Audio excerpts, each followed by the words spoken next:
Hello everyone, क्या हाल चाल है? बहुत बढ़िया होंगे। Let me give you a very brief introduction about my self CA याचना Muthabura, chartered accountant by profession and a teacher bye passion. I am faculty for CA final as well as CA Intermediate Indirect Taxation. I am associated with various coaching institute for training GST to my dear students. Now, ये तो बात हुई मेरे बारे में. अब इस video में हम मैम क्या डिस्कस करने वाले हैं. सो ये वीडियो रिलेवेंट है स्टूडेंट्स के लिए जो अपीयर करने वाले हैं सीए फाइनल एग्जामिनेशन इन सितंबर 25. उनके लिए जो एप्लीकेबल अमेंडमेंट्स है हम यहाँ पे वो डिस्कस करने वाले हैं आईडीटी के. ठीक है. सो अमेंडमेंट्स किससे डिस्कस करेंगे? हमारी अमेंडमेंट बुकलेट से करेंगे. अमेंडमेंट बुकलेट आपको मिल जाएगी मेरे टेलीग्राम ग्रुप में, तो वहां से सबसे पहले तो अमेंडमेंट बुकलेट आप डाउनलोड कर लो. अभी अमेंडमेंट बुकलेट आपको लग रहा होगा 30 पेजेस की है, इतने अमेंडमेंट्स नहीं है. जैसे आपको पता है अभी हम डिस्कस करेंगे, एक नया सेक्शन आया है 74A, ठीक है, डिमांड्स एंड रिकवरी चैप्टर में. तो बहुत सारी जगह उस 74A का रेफरेंस है, इस कारण ये नंबर ऑफ पेजेस आपको ज्यादा दिख रहे हैं. इतने ज्यादा अमेंडमेंट्स नहीं है. ठीक है बड़े अच्छे इंपॉर्टेंट अमेंडमेंट्स है जिससे एग्जाम में डेफिनेटली क्वेश्चंस एक्सपेक्टेड है. जैसे आपको पता है अमेंडमेंट्स पे तो क्वेश्चन आते ही आते हैं. ठीक है. सो अमेंडमेंट्स बड़े अच्छे से डिटेल में आपको करने हैं. अब यहाँ पे सबसे पहले ये अमेंडमेंट बुकलेट आप यहाँ क्या कर लो, डाउनलोड कर लो. स्टार्ट करेंगे अपन अब अमेंडमेंट्स. ये अमेंडमेंट्स देखो कब तक के हैं, कब से कब तक के हैं मैं आपको बताती हूँ. यहाँ पे देखो मई 25 में आपने जिन्होंने भी यहाँ पे एग्जाम दिया था भाई, मई 25 के लिए कब तक के अमेंडमेंट्स एप्लीकेबल होते हैं? 31 अक्टूबर यहाँ पे 24, मतलब आपके एग्जाम के 6 महीने पहले तक के. ठीक है. अभी सितंबर 25 के जो अपन अमेंडमेंट्स यहाँ पे डिस्कस करेंगे वो 1 नवंबर 24 से लेकर के 20 फेब 25 तक के जो अमेंडमेंट्स रहेंगे वो आपके लिए एप्लीकेबल रहेंगे. ठीक है. मई 25 तक के अमेंडमेंट्स तो डेफिनेटली आप लोगों ने किए ही होंगे. ठीक है. उसके आगे की जो अमेंडमेंट्स है 1 नवंबर 24 से 28 फेब 25 फाइनेंस एक्ट 24 से जो अमेंडमेंट्स आए हैं जो इस डेट में एप्लीकेबल हुए हैं या जो नोटिफिकेशन सर्कुलर्स इस डेट में आए वो आपके एग्जाम के लिए एप्लीकेबल होते हैं. ठीक है. तो वो सारे ही अपन यहाँ पे डिस्कस करने वाले हैं. अब स्टार्ट करेंगे सबसे पहले चैप्टर सप्लाई चैप्टर में. सप्लाई चैप्टर के अमेंडमेंट्स बहुत इंपॉर्टेंट है. पक्की बात लगती है एग्जाम में. इससे क्या होना है, आपको यहाँ पे केस स्टडी या कुछ बिल्कुल आने चाहिए या as a part of big question इसका एक एडजस्टमेंट रहेगा. ठीक है. तो 100% आएगा ये. सो अभी यहाँ पे सबसे पहले सप्लाई अंडर जीएसटी में क्या अमेंडमेंट आया? शेड्यूल 3 याद है क्या? शेड्यूल 3 क्या था? एक्टिविटीज और transaction that are neither treated as supply of goods not treated as supply of service. जो सप्लाई ही नहीं है भाई, कोई चीज सप्लाई नहीं है तो उस पर जीएसटी नहीं लगेगा. तो शेड्यूल 3 में जो भी आइटम थे वो सप्लाई नहीं होते थे, उस पर जीएसटी नहीं लगता था. उसमें 2 चीजें और यहाँ पे ऐड कर दिए, पैरा 9 और पैरा 10 वहां पे डाल दिए. ठीक है. मतलब ये एक्टिविटीज को भी क्या बोल दिया है? नॉट सप्लाई तो जीएसटी नहीं लगेगा. जीएसटी नहीं लगेगा. ठीक है. इंश्योरेंस सेक्टर से रिलेटेड पॉइंट्स आए. पहला एग्जाम्पल से समझेंगे.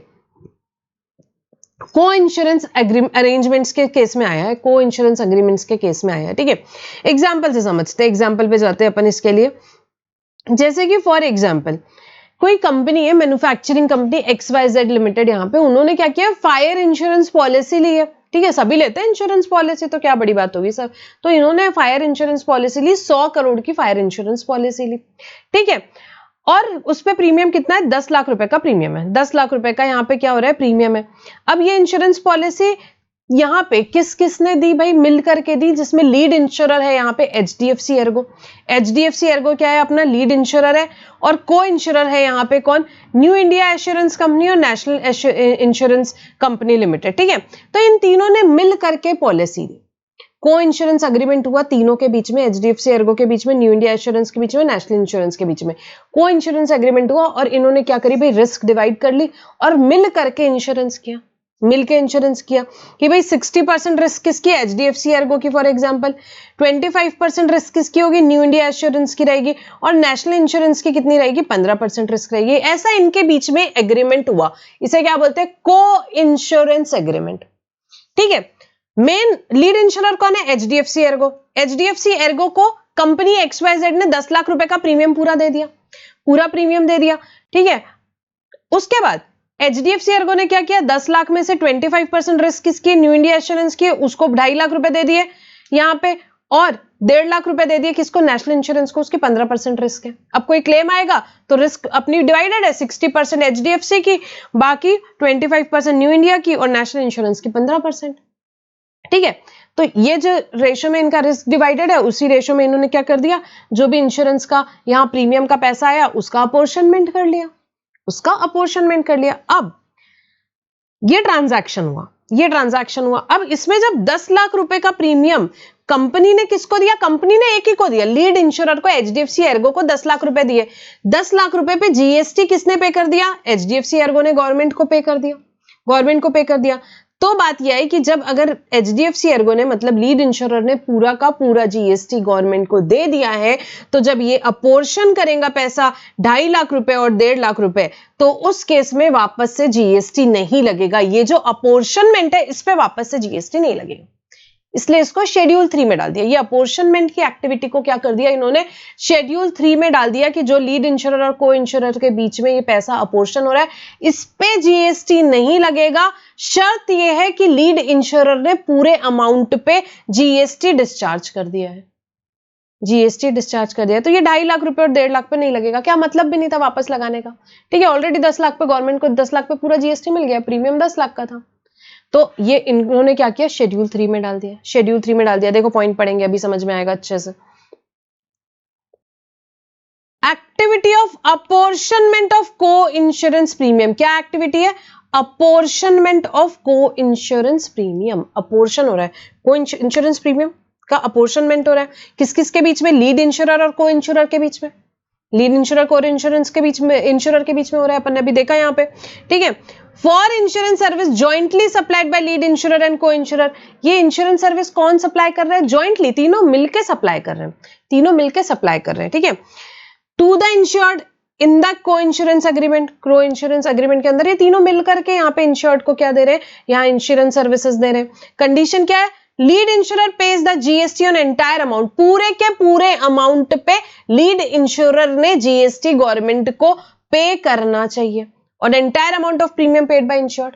जो कंपनी XYZ है उन्होंने पूरा का पूरा प्रीमियम किसको दिया भाई, यहाँ पे लीड इंश्योरर को दिया। लीड इंश्योरर ने उस पर पूरा जीएसटी अगर पे कर दिया तो वापस जब वो अपोर्शन करेगा वो पैसा बाकी के को इंश्योरर को, उस टाइम जीएसटी नहीं लगेगा, उस टाइम जीएसटी नहीं लगेगा। सिंपल सी बात है। अपने एग्जांपल पे 10 लाख पे एक बार एचडीएफसी एर्गो ने जीएसटी पे कर दिया, वो लीड इंश्योरर था, तो जब वो अपोर्शन कर रहा है को इंश्योरर को बाकी 2.5 लाख और 1.5 लाख, तो उस टाइम वापस जीएसटी नहीं लगेगा, वापस जीएसटी नहीं लगेगा। क्यों, क्योंकि उसको शेड्यूल 3 में डाल दिया, शेड्यूल 3 में डाल दिया, उसको सप्लाई नहीं है, जीएसटी नहीं लगेगा, सिंपल। ठीक है, ये एक आया इंश्योरेंस सेक्टर पे। Second, service by insurer to the री इंश्योरर।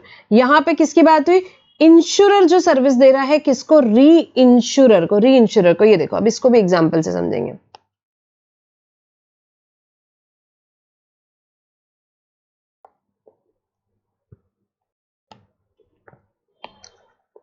देखो क्या हुआ, टाटा एआईजी, ठीक है, टाटा एआईजी ने एक बढ़िया यहाँ पे क्या किया, एक इंश्योरेंस किया, बट उनको लगा यार ये तो बहुत ज्यादा बड़ी पॉलिसी है, 1000 करोड़ का है यहाँ पे, तो अपन क्या करते हैं, ये बहुत ज्यादा रिस्क हो जाएगा, अपन क्या करते हैं इसका री इंश्योरेंस करा देते, री इंश्योरेंस करा देते।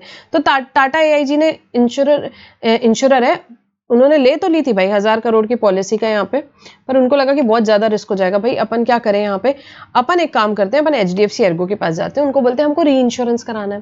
तो एचडीएफसी एर्गो क्या है, री इंश्योरर है, वापस री इंश्योरर है, बोले भैया रिस्क आपका, हम आपको दे देते हैं, प्रीमियम भी जो लिया है वो आपको दे देते हैं, आप क्या करो भाई, आप यहाँ पे क्या करो, इसका री इंश्योरेंस कर दो। तो एचडीएफसी एर्गो बोले ठीक है, कोई दिक्कत नहीं है। तो यहाँ पे इस 1000 करोड़ का यहाँ इन्होंने क्या किया था, इंश्योरेंस किया था टाटा एआईजी ने। इस पे प्रीमियम कितना बनता था, 1 करोड़ का, फॉर एग्जांपल 1 करोड़ रुपीस का प्रीमियम था।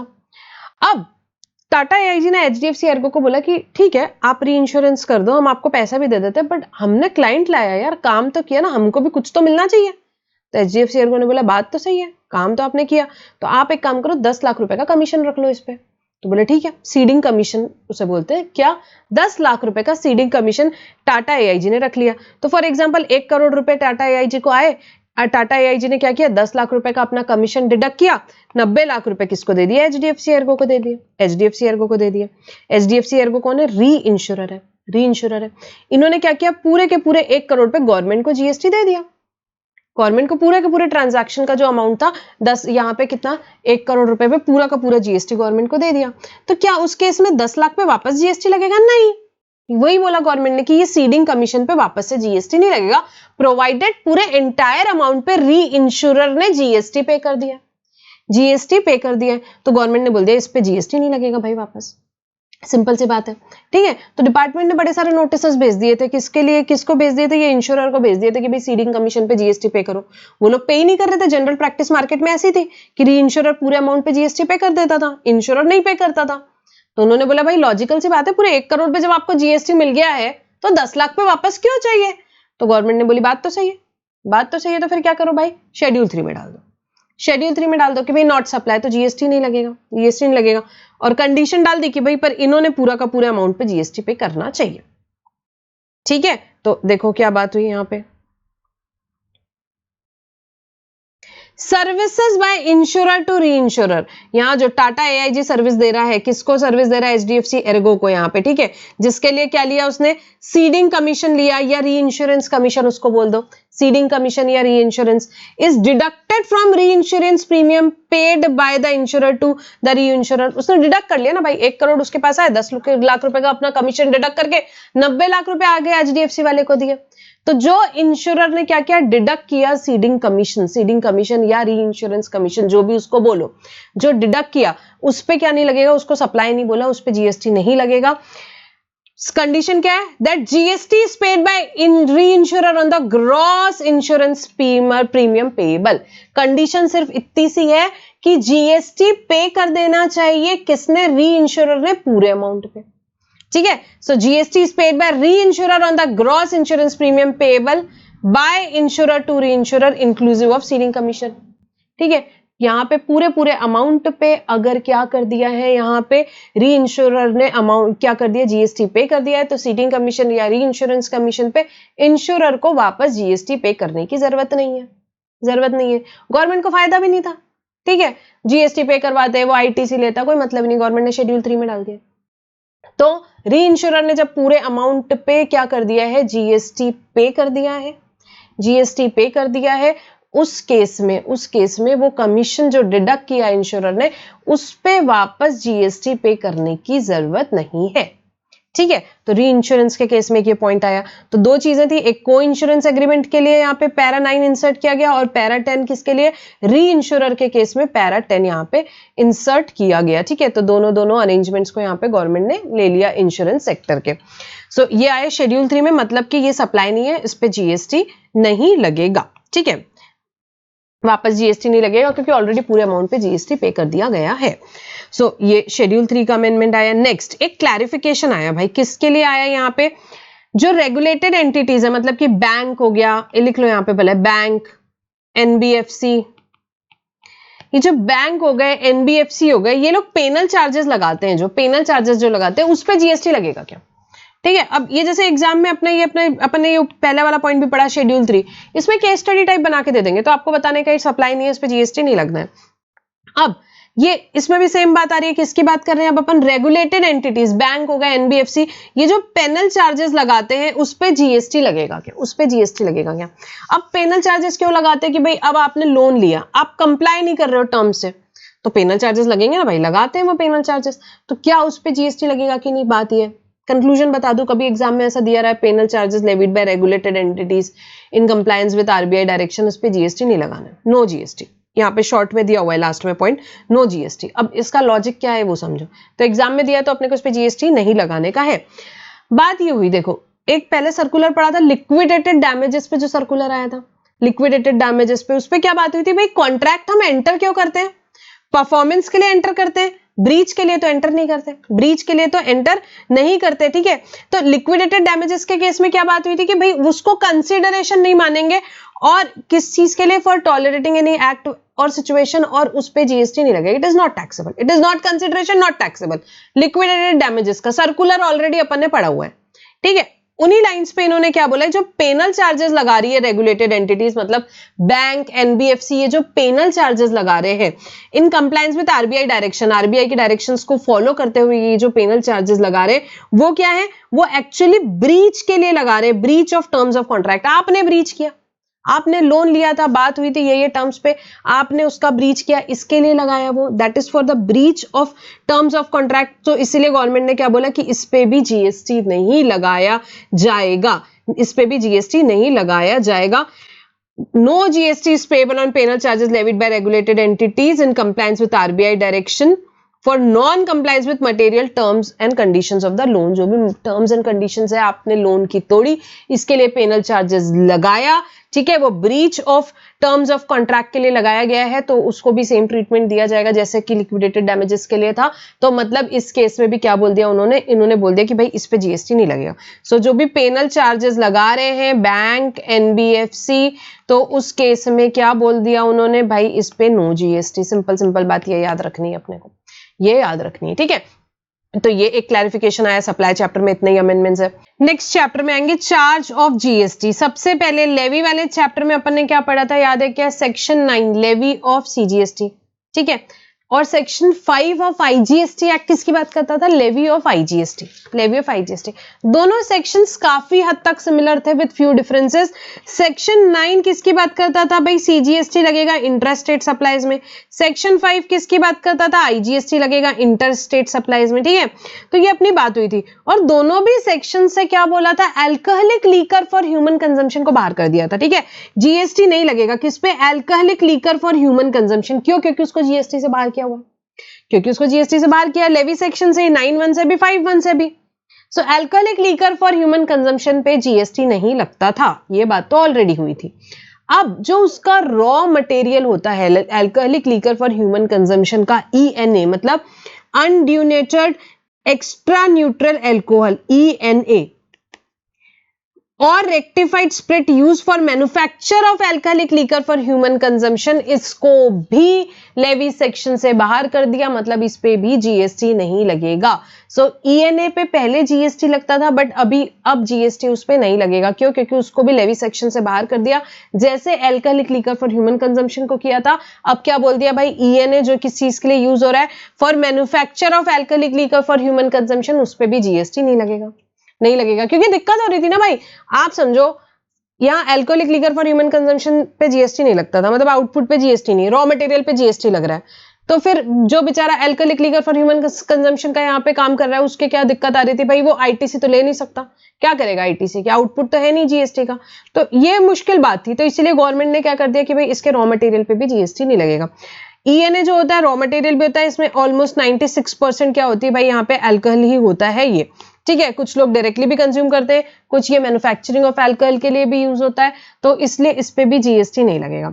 सो अब दो चीजों पे को बाहर कर दिया लेवी सेक्शन से, एक तो alcoholic liquor for human consumption, second ENA जो कि यूज हो रहा है मैन्युफैक्चरिंग किस चीज के, alcoholic liquor for human consumption के, इनको जीएसटी से बाहर कर दिया, इनको जीएसटी से बाहर कर दिया। तो अब इस पे लगेगा क्या, लगेगा क्या, तो भाई जो जैसे कि अल्कोहल पे लगता है क्या, state excise duty on its manufacturing, manufacturing पे स्टेट एक्साइज ड्यूटी लगेगी, और उसके सेल पे in case of intra state sale VAT लगेगा, in case of inter state sale CST लगेगा, ठीक है। तो ये ड्यूटीज इन पे लगेगी, इन दोनों पे भी। तो ये छोटा सा अमेंडमेंट था किसमें, 9(1) में और 5(1) में। इसके बाद आरसीएम की जो एंट्री है उनमें कुछ अमेंडमेंट्स है, ठीक है। इंपॉर्टेंट है भाई, ये सब चीजें बड़ी इंपॉर्टेंट है, प्रैक्टिकल पॉइंट ऑफ व्यू से, एग्जाम पॉइंट ऑफ व्यू से भी, बिल्कुल इनमें सब पे केस स्टडीज आराम से बन सकती हैं। स्पॉन्सरशिप सर्विस, स्पॉन्सरशिप सर्विस पहले भी थी, इसमें अमेंडमेंट आया, ये जो ग्रीन में दिख रहा है ये इसमें अमेंडमेंट है, ठीक है। तो अभी इसमें क्या अमेंडमेंट आया भाई, देखो स्पॉन्सरशिप सर्विस जो थी पहले क्या था, supplier any person, recipient body corporate या पार्टनरशिप फर्म है तो उस केस में आरसीएम होगा। अभी क्या कर दिया, any person other than body corporate supplier होगा, और रिसिपिएंट बॉडी कॉर्पोरेट या पार्टनरशिप फर्म होगी तो ही आरसीएम में जाएगा, तो ही आरसीएम में जाएगा। सप्लायर कौन होना चाहिए, any person other than body corporate. अच्छा, अगर बॉडी कॉर्पोरेट है सप्लायर तो फिर एफसीएम में जाएगा, एफसीएम में जाएगा, आरसीएम में नहीं जाएगा। आरसीएम की एंट्री से बाहर किया मतलब एफसीएम में जाएगा। सो सप्लायर कौन होगा, any person other than body corporate है, रिसिपिएंट बॉडी कॉर्पोरेट या पार्टनरशिप फर्म है तो ही आरसीएम में जाएगा। देखो एक मिनट,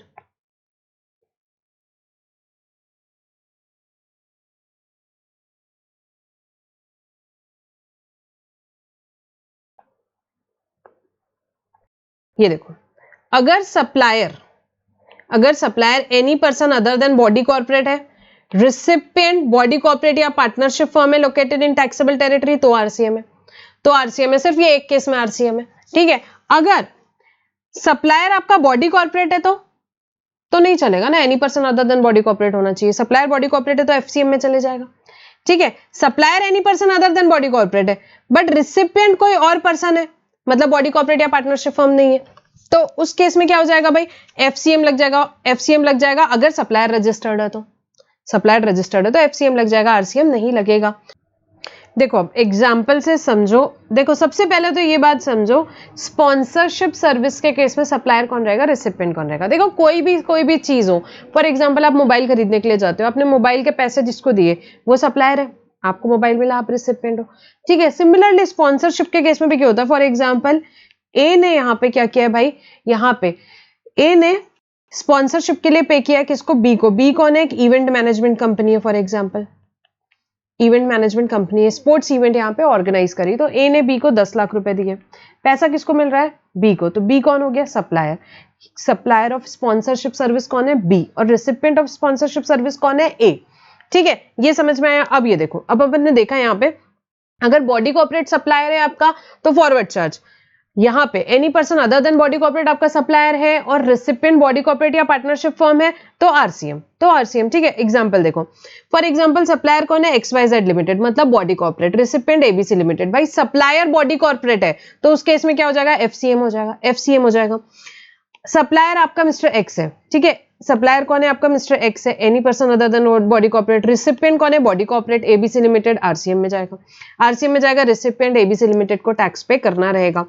सप्लायर कौन है, XY पार्टनरशिप फर्म है, पार्टनरशिप फर्म सप्लायर है। रिसिपिएंट कौन है, रिसिपिएंट भी यहाँ पे आपकी पार्टनरशिप फर्म है, AB यहाँ पे पार्टनरशिप फर्म है। तो इस केस में देखो, supplier any person other than body corporate है क्या, यस। रिसिपिएंट बॉडी कॉर्पोरेट और पार्टनरशिप फर्म है क्या, यस, पार्टनरशिप फर्म है, तो आरसीएम लग जाएगा। देन सप्लायर मिस्टर ई है फॉर एग्जांपल, और रेसिपिएंट कौन है, ABC LLP है, तो ठीक है। LLP जो पार्टनरशिप फर्म है उसमें कौन, LLP भी आता है, अपन ने देखा था यहाँ पे, ठीक है। तो यहाँ पे सप्लायर कौन है, any person other than body corporate. Recipient कौन है, यहाँ पे LLP है, तो यहाँ पे क्या हो जाएगा, आरसीएम लग जाएगा, ठीक है। तो ये स्पॉन्सरशिप के केस में आपको ऐसे याद रखना है। सो बेसिकली आरसीएम एक ही केस में, स्पॉन्सरशिप में, कब, जब supplier any person other than body corporate है, रेसिपिएंट कौन है, बॉडी कॉर्पोरेट या partnership firm located in taxable territory है, तो उस केस में आरसीएम लगेगा। ये एक एंट्री हुई। इसके बाद रेंटिंग ऑफ इमूवेबल प्रॉपर्टी की renting other than residential dwelling, मतलब कमर्शियल की बात हो रही है क्या, yes. Renting of immovable property other than residential dwelling, commercial properties की बात हो रही है यहाँ पे। सो सप्लायर कौन है, अनरजिस्टर्ड पर्सन। अगर सप्लायर अनरजिस्टर्ड पर्सन है और रेसिपिएंट कौन है, रजिस्टर्ड पर्सन है, मतलब रजिस्टर्ड मतलब जीएसटी में रजिस्टर्ड, ऑब्वियसली जीएसटी में रजिस्टर्ड पर्सन है, other than person who has opted to pay tax under composition levy, मतलब कॉम्पोजिशन के अलावा वाले बाकी रजिस्टर्ड पर्सन। तो registered person except composition dealer, तो उस केस में रजिस्टर्ड पर्सन टैक्स पे करेगा अंडर आरसीएम। देखो अभी इसको भी कमर्शियल प्रॉपर्टीज की बात हो रही है।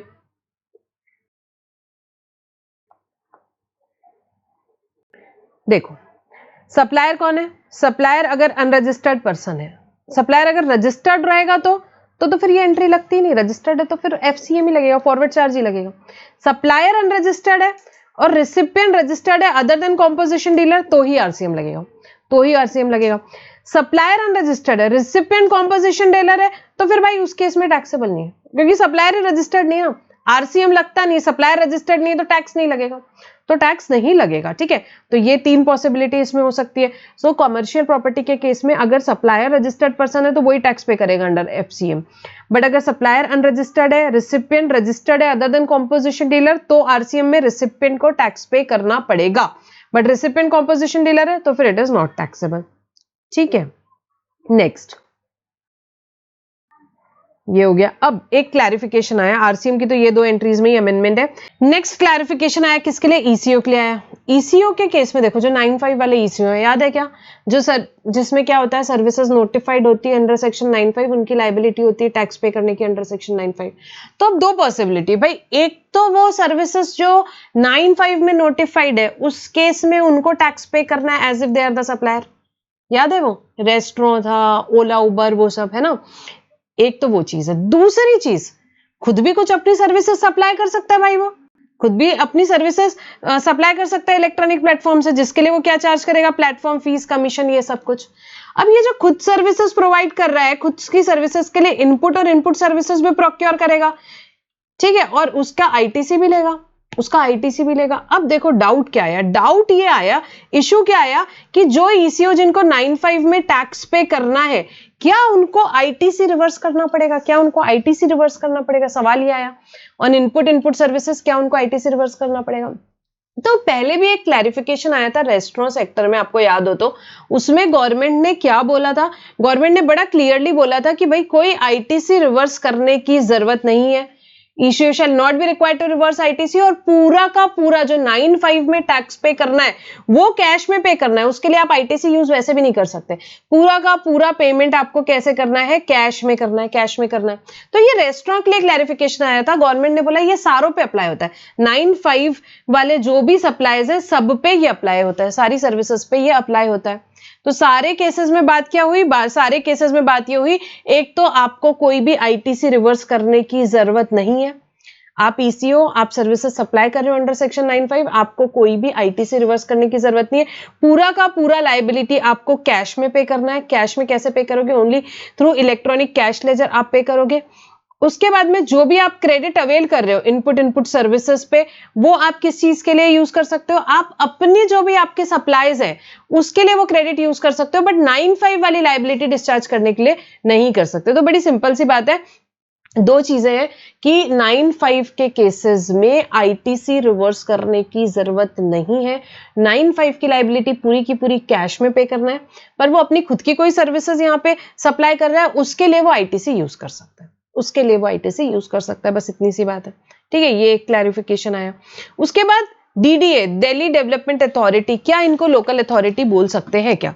देखो बात कहां से आई, जब भी लोकल अथॉरिटी बिजनेस एंटिटी को सर्विस देती है तो बिजनेस एंटिटी को टैक्स पे करना होता है अंडर आरसीएम।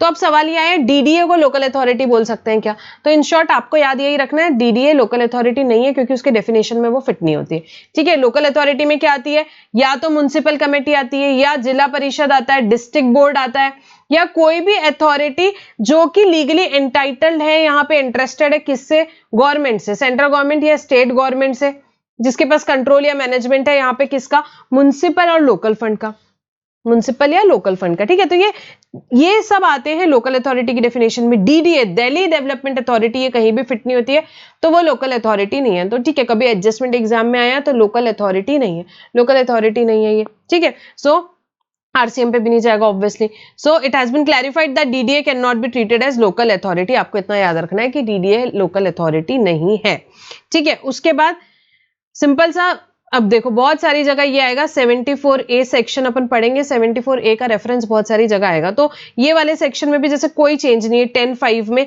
खाली यहाँ जहां जहां 73, 74 था, साथ में 74A जो नया सेक्शन आ गया है उसका रेफरेंस भी दिया हुआ है, बाकी कोई भी चेंज नहीं है। तो 10(5) में भी क्या किया इन्होंने, यहाँ पे रेफरेंस दे दिया है 74A का, ठीक है, जहां पे पेनल्टी लग जाती थी कि अगर आप कॉम्पोजिशन स्कीम के लिए एलिजिबल नहीं थे और आपने कॉम्पोजिशन स्कीम ले ली, तो उस केस में क्या होता था, टैक्स के साथ साथ आपको पेनल्टी भी लग जाती थी 73, 74 के हिसाब से, अब 74A के हिसाब से भी लग जाएगी टैक्स पेनल्टी, ठीक है, बस उतनी सी बात है। सो 74A का रेफरेंस जहां जहां पूरे एक्ट में 73, 74 था, वहां वहां 74A भी आ गया है, तो ये 10(5) में आ गया है, ठीक है। तो ये हुए चार्ज ऑफ जीएसटी के। अब प्लेस ऑफ सप्लाई में, अब प्लेस ऑफ सप्लाई में ये अपन ने पहले भी पढ़ा था भाई, ये जो सर्विसेज थी यहाँ पे, जब भी आप अनरजिस्टर्ड पर्सन को यहाँ पे सर्विसेज देते थे, यहाँ पे 3 अनरजिस्टर्ड पर्सन की बात कर रहे हैं अपन, ऑनलाइन सर्विसेज जो डिजिटल सर्विसेज थी, OIDR सर्विस या ऑनलाइन मनी गेमिंग की, ये जब भी अनरजिस्टर्ड को देते थे तो उसमें ऐसा था कि आपको नेम ऑफ स्टेट लिखना है, नेम ऑफ स्टेट लिखना है, और नेम ऑफ स्टेट ही क्या मान लिया जाएगा, एड्रेस मान लिया जाएगा,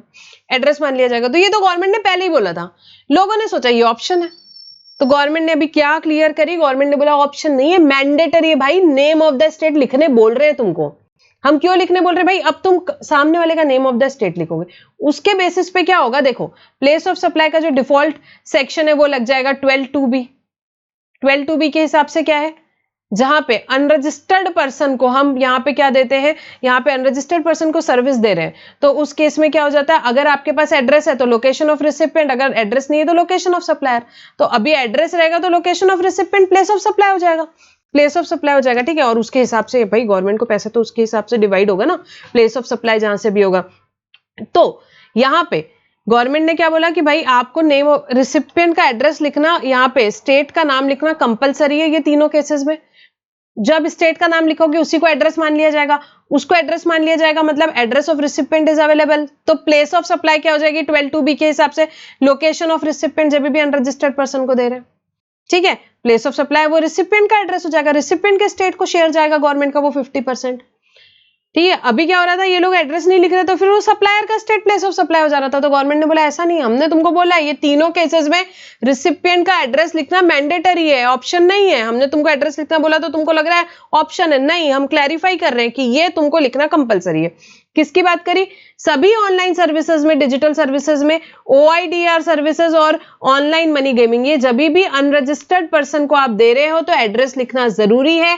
और एड्रेस ही क्या हो जाएगा भाई, यहाँ पे एड्रेस हो जाएगा प्लेस ऑफ सप्लाई एज पर 12(2)(b)। देखो, supply of online services to record name of unregistered recipient respective of value, value कुछ भी हो, यहाँ पे 2000 का भी वैल्यू हो तो भी यहाँ पे लिखना पड़ेगा एड्रेस, और जो भी नेम ऑफ द स्टेट रहेगा उसी को एड्रेस ऑन रिकॉर्ड मान लेंगे। और प्लेस ऑफ सप्लाई क्या हो जाएगा, लोकेशन ऑफ रिसिपिएंट हो जाएगा, लोकेशन ऑफ रिसिपिएंट हो जाएगा। तो सिंपल सा एक ये क्लैरिफिकेशन आया। इसके बाद एग्जेम्पशन चैप्टर में आओ। एग्जेम्पशन चैप्टर में यहाँ पे देखो, ये अमेंडमेंट्स एंड एग्जिस्टिंग एग्जेम्पशन, ये एंट्री पहले थी, इसमें थोड़ा थोड़ा सा चेंज आया है। जैसे कि ये सर्विसेज जो है यहाँ पे किस चीज की 25A एंट्री थी, अभी यहाँ पे इन्होंने एंड को और किया और कुछ भी नहीं। ये किस चीज की थी, देखो जैसे आपको पता है electricity is exempt from GST, तो अभी उसकी जो इंसिडेंटल सर्विसेज है उसको भी एग्जेम्प्ट कर दिया। तो इलेक्ट्रिसिटी पे तो वैसे GST नहीं लगता है, ठीक है।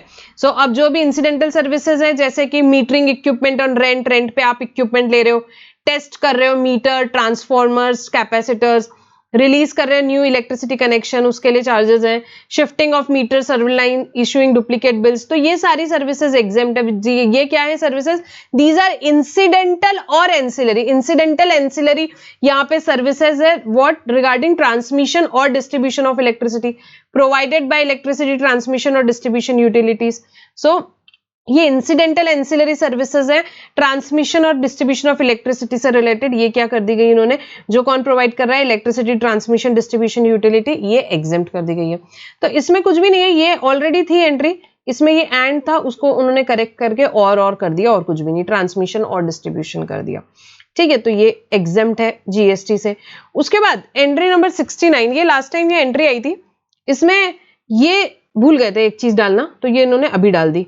ये क्या थी, सर्विस जो भी प्रोवाइड कर रहे हैं ये सारे पहले A to E वाले थे, ठीक है। Skill development corporation setup by government of India, या NCVT कोई सर्विस दे रही है, या कोई अवार्डिंग बॉडी जो रिकॉग्नाइज की है NCVT से, ये सारे लोगों को, ये सारे जो थे, इन लोग अगर सर्विस दे रहे हैं कोई national skill development program and all that, vocational skill development course वगैरह, तो इसमें एग्जेम्पशन था।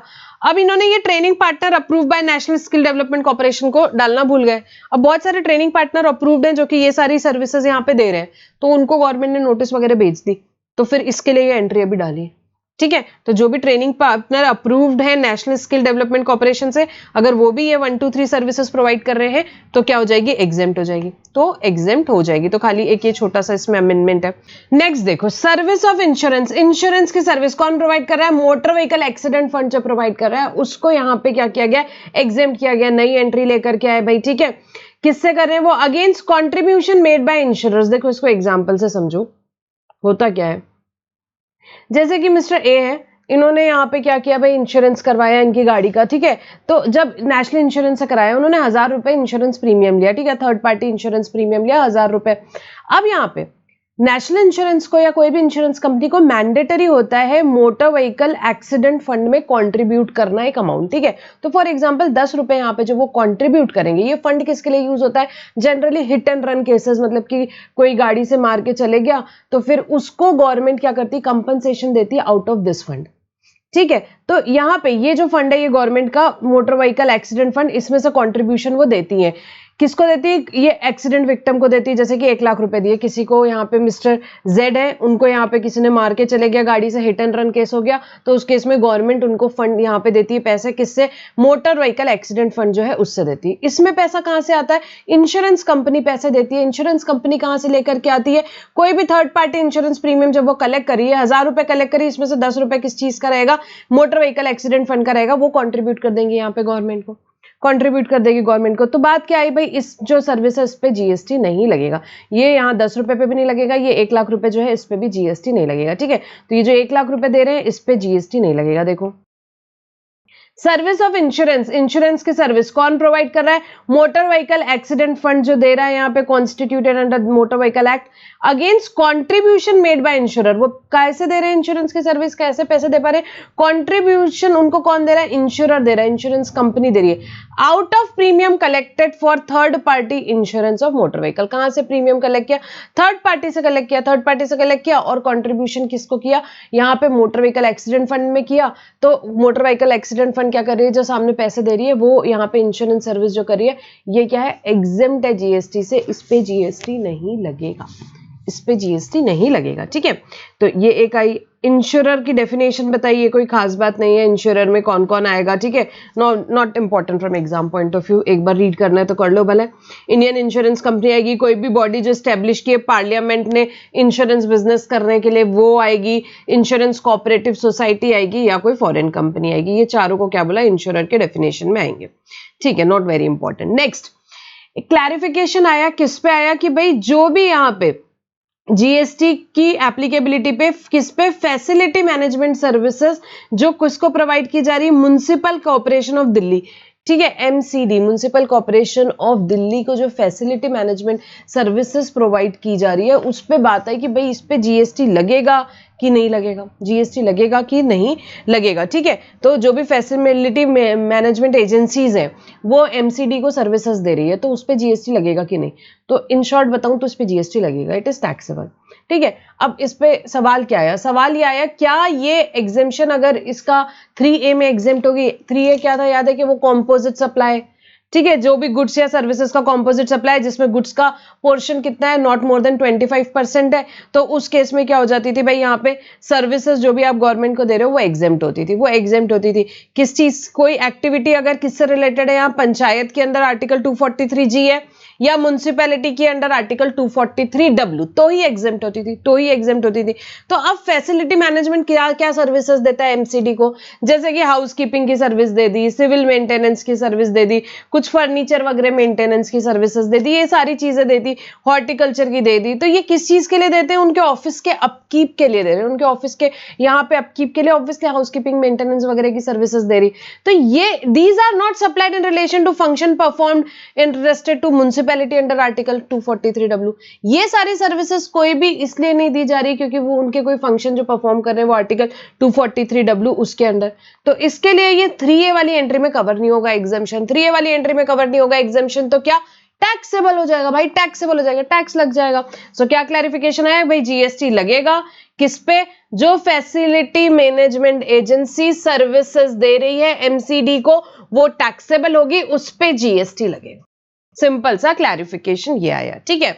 इसके बाद सो देखो लास्ट में लिखा भी है, in short, service GST is applicable on service provided by facility management agency to MCD. Services are not covered under 3A. These services are not covered under 3A and these are taxable. ठीक है, आपको ये याद रखना है exam के हिसाब से। नेक्स्ट देखेंगे, देखो क्लैरिफिकेशन, बड़ा इंटरेस्टिंग क्लैरिफिकेशन आया है नेक्स्ट वाला, ठीक है। Clarification in respect to exemption to payment aggregators. Payment aggregators के लिए लिया है, पेमेंट एग्रीगेटर्स के लिए आया है, जो वो अमाउंट सेटल कर रहे हैं up to 2000 in a single transaction.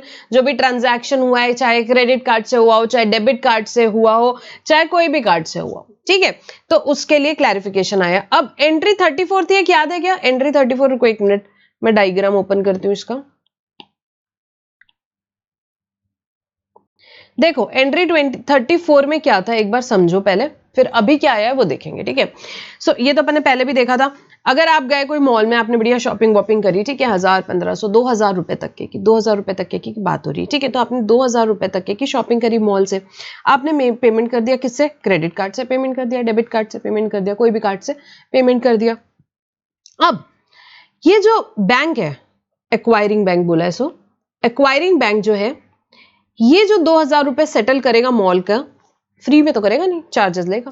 उन्होंने 2% चार्जेस लिए, 2% चार्जेस किसने पे किए? मॉल ने बैंक को पे किए ये ट्रांजैक्शन सेटल करने के लिए 40 रुपए। तो this 40 rupees is exempt from GST. ये पहले भी था, इसमें कुछ चेंज नहीं है, ये तो पहले की बात है। एंट्री नंबर 34 है।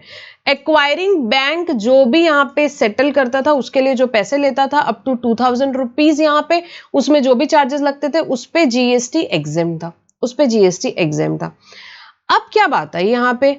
अब बात आई जो पेमेंट एग्रीगेटर्स होते हैं, जैसे कि फॉर एग्जांपल आप मेरी वेबसाइट पे है, आपने क्लासेस परचेज करी।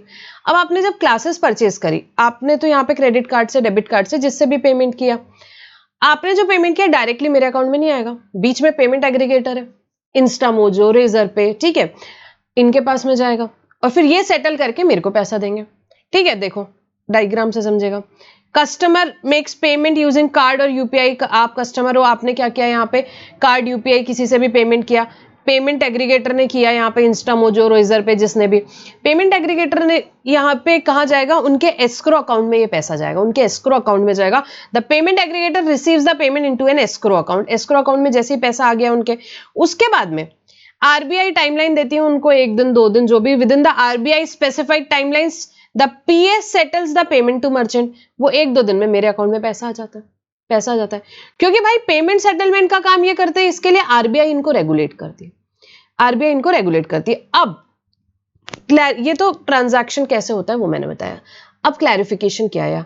बात यह आई, क्या इनको एक्वायरिंग बैंक बोल सकते हैं क्या? पेमेंट एग्रीगेटर्स यहाँ पे सेटलमेंट कर रहे हैं, ठीक है, यहाँ पे क्या इनको एक्वायरिंग बैंक बोल सकते हैं क्या? सवाल ये आया।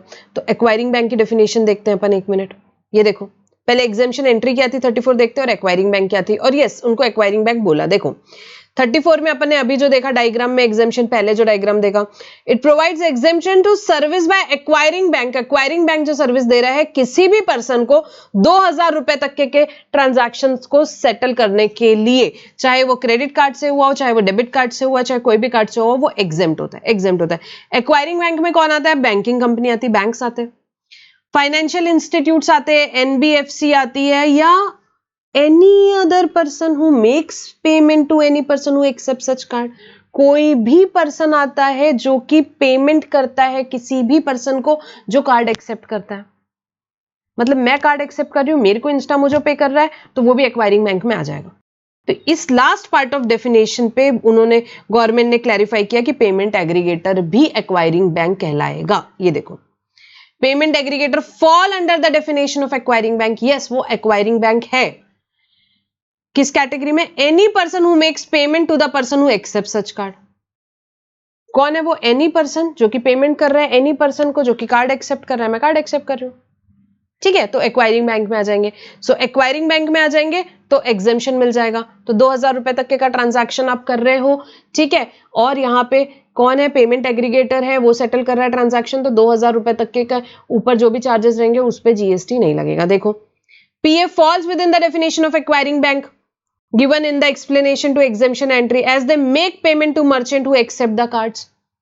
ठीक है, so exemption under 34 is available to RBI regulated payment aggregators in relation to settlement of amount 2000 up to 2000। ठीक है, आपने अगर यहाँ पे 1,500 रुपए का कुछ यहाँ पे परचेज किया मेरी वेबसाइट से, ठीक है, इंस्टामोजो ने सेटल किया, तो उस पर जो भी चार्जेस लगेंगे उस पर कोई जीएसटी नहीं लगेगा, उस पर कोई जीएसटी नहीं लगेगा अप टू 2000। क्यों? क्योंकि उनको एक्वायरिंग बैंक माना गया, उनको एक्वायरिंग बैंक माना गया। अच्छा, एक बड़ी इंपॉर्टेंट बात आई, क्या? This exemption is limited to payment settlement function only. जो वो पेमेंट सेटलमेंट कर रहे हैं, 1,500 रुपए लिए मेरे अकाउंट में दिए, 1,100 रुपए लिए मेरे अकाउंट में दिए, 1,800 रुपए लिए मेरे अकाउंट में दिए, उस पे जो चार्जेस है उस पे जीएसटी लगेगा। पेमेंट सेटलमेंट फंक्शन को एग्जेम्पशन दिया, पेमेंट सेटलमेंट फंक्शन को, and does not cover payment gateway services. Payment gateway services नहीं आती इसमें, ठीक है। पेमेंट गेटवे सर्विसेज क्या? जैसे कि आपने क्रेडिट कार्ड की इन्फॉर्मेशन डाली, तो क्रेडिट कार्ड की इन्फॉर्मेशन कैप्चर करी, बैंक से वेरीफाई करी कि भाई बिल्कुल सही है कि नहीं है, ऑथराइज, तो वो सब जो पेमेंट गेटवे सर्विसेज है उस पर कोई एग्जेम्पशन नहीं है भाई। जो सेटलमेंट है, पैसे का सेटलमेंट, पैसे का सेटलमेंट जो है, सिर्फ उस पर एग्जेम्पशन है। ठीक है, तो आपको क्या याद रखना है? इन शॉर्ट एकदम क्रक्स बताऊं अगर मैं, तो 2 चीजें याद रखो। पहली चीज, पेमेंट एग्रीगेटर को एक्वायरिंग बैंक बोला, और 2,000 रुपए तक के का कोई भी ट्रांजैक्शन यहाँ पे पेमेंट एग्रीगेटर कर रहा है regarding payment settlement function only, वो एग्जिम्प्ट है जीएसटी से, उस पे जीएसटी नहीं लगेगा, उस पे जीएसटी नहीं लगेगा। पेमेंट गेटवे सर्विसेज पे लगेगा भाई, पेमेंट गेटवे सर्विसेज को एग्जेम्पशन नहीं है, ठीक है। So exemption is available to RBI regulated payment aggregators for payment settlement function and not payment gateway services. I hope it is clear, ठीक है। तो ये एक क्लैरिफिकेशन आया, बड़ा इंपॉर्टेंट क्लैरिफिकेशन है, आ सकता है एग्जाम में बिल्कुल। इसके बाद नेक्स्ट 11A सेक्शन इंसर्ट हुआ सीजीएसटी एक्ट में, 6A इंसर्ट हुआ आईजीएसटी एक्ट में। किस क्या आया भाई, ये power not to recover GST not levied short levied as a result of general practice. भैया जनरल प्रैक्टिस चल रही है इंडस्ट्री में कि किसी पर्टिकुलर चीज पे क्या हो रहा है, यहाँ पे जीएसटी या तो नहीं लेवी हो रहा है या शॉर्ट लेवी हो रहा है। शॉर्ट लेवी है तो गवर्नमेंट को पावर दिया रेगुलराइज करने के, ठीक है भाई कि इस पे जीएसटी मत पे करो। देखो हुआ क्या, जैसे कि एग्जाम्पल समझो, यहाँ पे होटल इंडस्ट्री में रेट है 18%, but as a general practice सारे ही 12% लगा रहे हैं। सबको यही समझ है कि भाई 12% का रेट है, सबने 12% लगा लिया। डिपार्टमेंट बल्क नोटिस भेज दिया सबको कि नहीं ये 6% का पे करो। अब सबका ऐसा बोलना है भाई हमको नहीं पता था, हमें लगा 12% है, हमने 12% पे कर दिया, 18% पे करना चाहिए था। बट सभी की जनरली क्या थी ट्रेड में अंडरस्टैंडिंग कि भाई 12% का रेट है, तो शॉर्ट लेवी हो गया 6% से। तो फिर जीएसटी काउंसिल ने सोचा कि हाँ भाई ठीक है चलो इंटेंशनल नहीं था, यहाँ पे हो गया ऐसा तो कोई बात नहीं। तो अभी क्या किया कि ठीक है भाई ठीक है, जिस सबने नहीं पे किया 6% तो छोड़ दो, कोई बात नहीं, रेगुलराइज कर दो। तो गवर्नमेंट को पावर दिया इस सेक्शन से कि जहां पे भी नॉन लेवी हो रहा है, शॉर्ट लेवी हो रहा है due to general trade practice यहाँ पे, तो उस केस में गवर्नमेंट क्या बोलेगी कि ठीक है भाई जीएसटी मत पे करो, कोई बात नहीं। अब आपने जैसा कर दिया पुराने पीरियड में छोड़ दो, कोई बात नहीं, मत पे करो अभी आप, ठीक है। देखो Notwithstanding anything contained in this act, if the government is satisfied, ठीक है, तो ये पूरे एक्ट को ओवर रूल करता है, पूरे एक्ट को ओवर रूल करता है। अगर गवर्नमेंट को लगता है कि कोई प्रैक्टिस है is generally prevalent regarding non levy short levy, non levy की या शॉर्ट लेवी की, या तो टैक्स लगा ही नहीं रहे या लगा रहे हैं तो शॉर्ट लगा रहे हैं किसी भी गुड्स या सर्विसेज पे, जबकि उस पे या तो लगना चाहिए जीएसटी या ज्यादा रेट पे लगना चाहिए, उस केस में गवर्नमेंट क्या कर देगी, having regard to set practice बोल देगी ठीक है भाई जीएसटी मत पे करो इस पे, on which GST was not levied short levied in accordance with the trade practice. तो गवर्नमेंट बोल देगी ठीक है मत पे करो भाई, ठीक है।